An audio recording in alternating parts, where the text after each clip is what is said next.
Meanwhile, U.S. lawmakers are negotiating how best to review billions in American investments in China. Senators from both sides of the aisle are attempting to, quote, ensure the United States is not ceding its manufacturing power and industries critical to our economic and national security to foreign adversaries. The policy comes as President Biden considers ending Trump-era tariffs on Chinese imports. Joining me now is House Foreign Affairs Committee ranking member, Texas Congressman Mike McCaul. Congressman, thank you for joining us and welcome to you. Does the government currently play a role in deciding whether U.S. companies can invest in foreign countries? Yes, the current role is what they call the entities list. Department of Defense has one, Department of Commerce. Commerce is more industry driven, defense is more security. Those companies, you cannot invest in those companies. Very few on the list. To give you some perspective, Trey, there are about $125 billion invested from the United States into China every year, and only $500 million of that is actually screened to protect the United States from exporting technologies that could go straight into, the PRC, PLA's military apparatus. For instance, the hypersonic weapon that we saw them launch went around the world, landing with precision that could carry a nuclear warhead, was built on the backbone of American technology. Trey, that needs to stop.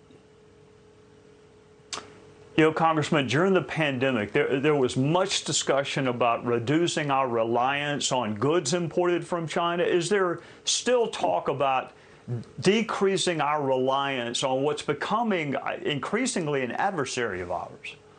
Well, right. So I think COVID woke everybody up. Certainly the United States, we're too reliant on medical supplies coming out of China, but there are two other critical supplies that were way too reliant on the region. And one is rare earth minerals. And that's very important because that goes into so many things that we manufacture. They corner 85% of the global market of rare earth minerals. But I think most importantly are the advanced semiconductor chips.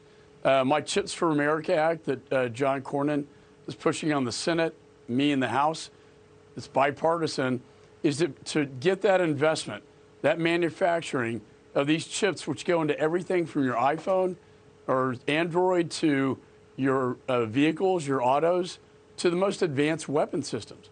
And Taiwan corners about 90% of the advanced semiconductor chip manufacturing capability in the world.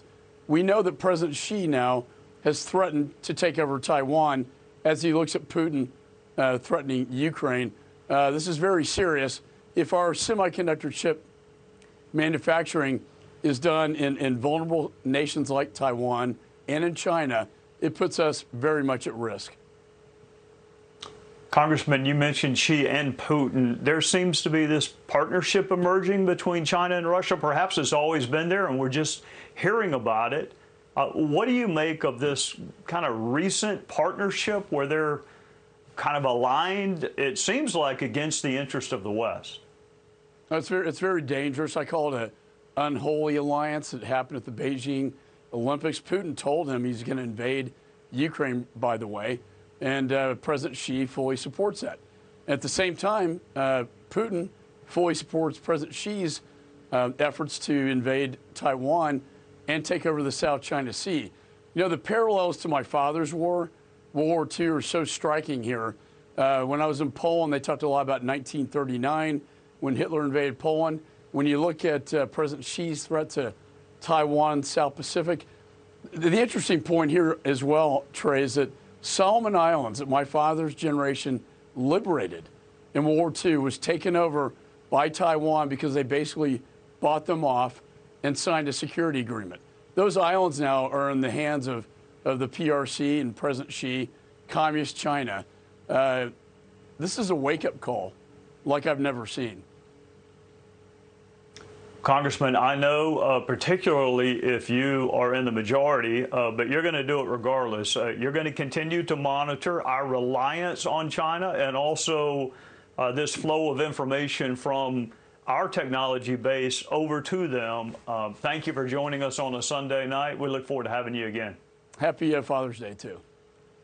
You too, Mike. Thank you. Hey, Sean Hannity here. Hey, click here to subscribe to Fox News YouTube page and catch our hottest interviews and most compelling analysis. You will not get it anywhere else.